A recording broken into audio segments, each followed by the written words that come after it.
welcome. I'm next and I'll be with you, alright?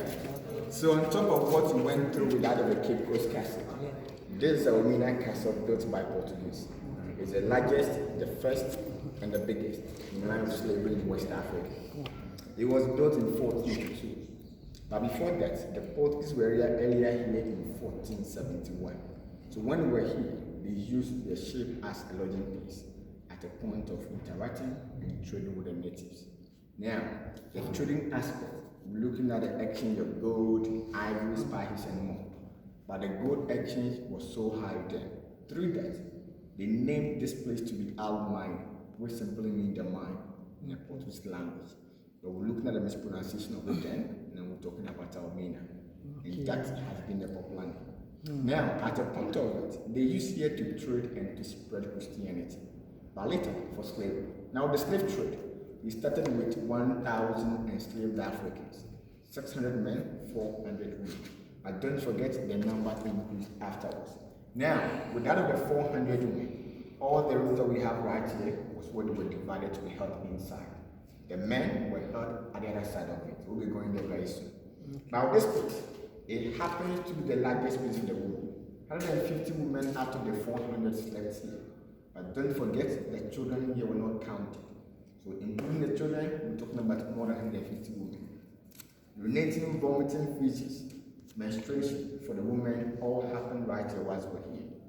This is the original floor that they slept on. There was the outbreak of disease and more. Some of them died before the ship even arrives in 3 months' time.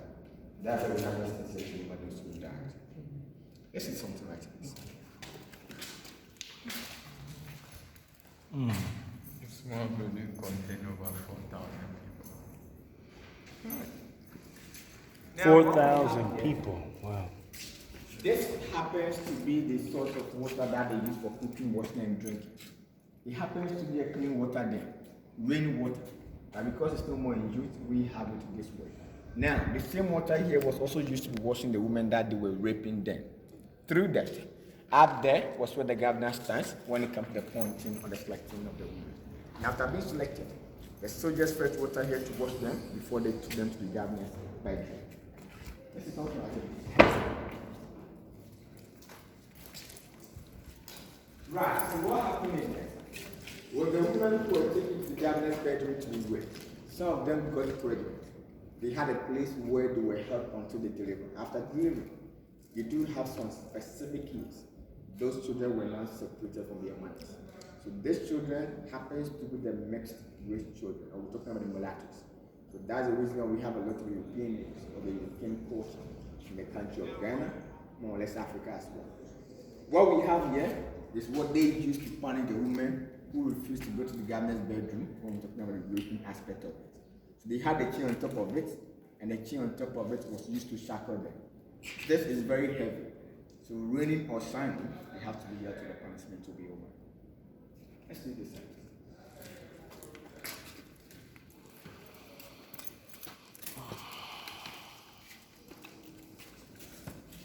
Now, all the items that we have here is not part of the slave trade.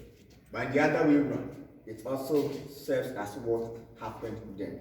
Some students came here to mimic what happened then in the early part of 2015. That's why we have all these things right here. This one, this happens to be the original metal bar at that time. That was used for the windows and out of the gates. But because most of them are damaged, we have this one here to replace it.